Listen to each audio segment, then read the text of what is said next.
Ассалаумағалейкум. Біз мына Тараз қаласындағы Қарахан кесенесінің алдында тұрмыз. Не кіреберісі, порталы әдемілеп кірпішпен қаланған. Қараңыздар, шығыс стилінде.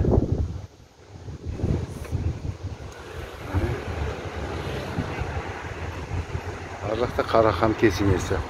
Тағы бір лез ассалаумағалейкум халқым. Менің оң жағымда Қарахан кесенесі тұр.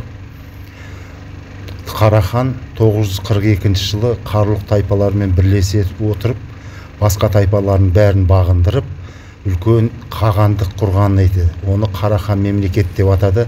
Оның территориясы Шығыс Түркістан, Талас өзені және Сырдария өзенінің бойы еді. Бұл кесенені салғызған Сұлтан Шах Мұхаммед.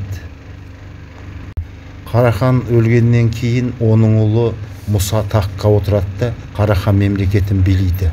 Оның сол кездегі үлкен жетістігі ислам дінін Қарахан мемлекетіне бірінші рет енгізген еді.